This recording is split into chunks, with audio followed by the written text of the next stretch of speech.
Monsieur Serchion, vous êtes ancien chercheur français au CNRS et je vous remercie infiniment d'avoir eu la gentillesse d'accorder cet entretien à la radio francophone iranienne.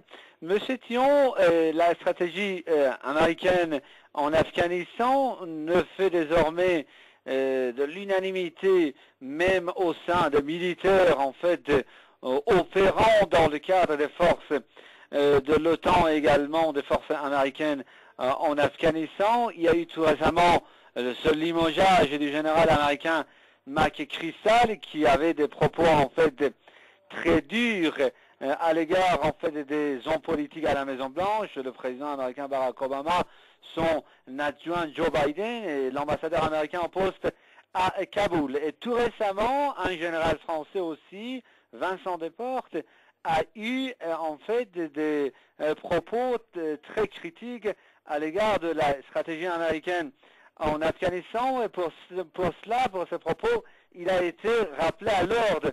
Comment vous l'expliquez? Ah ben, c'est évidemment la servilité du président français par rapport au président américain est sans limite. Alors, l'idée qu'un général français pourrait critiquer la stratégie mise au point par le président américain et ses conseillers militaires, ça fait trembler Sarkozy.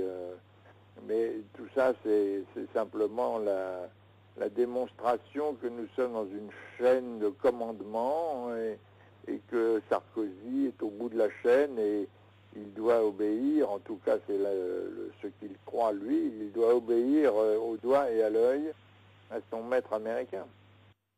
Comment peut-on expliquer en fait ces critiques et ces voix en fait discordantes qui s'élèvent désormais au sein des commandants militaires impliqués dans la guerre en Afghanistan?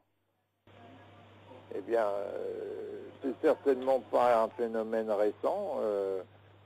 Cette stratégie a été mise en place l'année dernière déjà, donc elle doit se dérouler cette année jusqu'à 2011. Et en 2011, la situation doit permettre au commandement américain et peut-être à celui de l'OTAN de commencer à retirer les troupes parce que la situation devrait être tellement améliorée qu'on n'aurait plus besoin de toutes ces masses de soldats.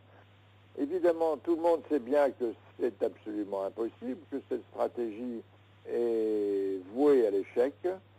Le premier à le voir était évidemment le commandant en chef sur place, c'est-à-dire le général McChrystal, et d'après certaines analyses américaines, il aurait choisi ce moyen pour être déchargé de ses responsabilités et ne pas avoir à endosser la défaite, ou en tout cas l'échec complet de cette stratégie militaire, qui a quelque chose de paradoxal, je vous le rappelle, parce qu'elle consiste à dire nous allons faire une guerre, mais nous n'allons pas la gagner. Il ne faut pas la gagner. Il faut arriver au moment où on aura suffisamment maîtrisé les adversaires pour pouvoir parler avec eux.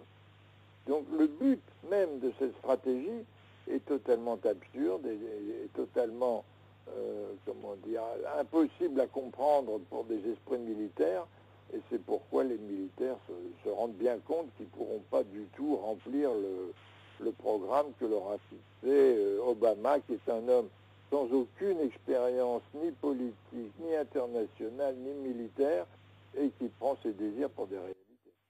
Alors vous faites partie, si j'ai bien compris, de ceux qui disent que ce qui se passe actuellement en Afghanistan, notamment en ce qui concerne ces critiques formulées contre la stratégie américaine dans ce pays, et le prémisse de la défaite en fait totale de l'OTAN, des États-Unis et de leurs alliés en Afghanistan, n'est-ce pas? Exactement comme au Vietnam, si vous voulez, en 1975, il y a donc 40 ans, c'est exactement la même chose qui est en train de se reproduire, pour les mêmes raisons d'ailleurs, parce que les militaires américains ne savent pas faire une guerre de guérilla, une guerre populaire, une guerre par une population qui veut sa liberté. Donc les Américains se trompent intellectuellement, n'ont pas les concepts qui sont adaptés à cette situation. Et donc, à un certain moment, ils seront eux-mêmes, ils se convaincront qu'il faut se retirer, qu'ils ne peuvent pas dépenser tellement de ces sommes d'argent gigantesques, la vie des soldats, et ils rentreront chez eux sans avoir accompli aucun résultat en Afghanistan comme ils l'ont fait au Vietnam. Monsieur Thion, une dernière question apparemment. En fait, cet engagement français, chez militaires français en Afghanistan, n'est absolument pas, apparemment, n'est absolument pas populaire en France. Il s'agit d'une guerre tout à fait impopulaire en France. Comment se fait-il que, en fait, la France insiste toujours sur son engagement militaire dans ce pays? Eh bien, c'est un simple arrangement entre les présidents américains et français.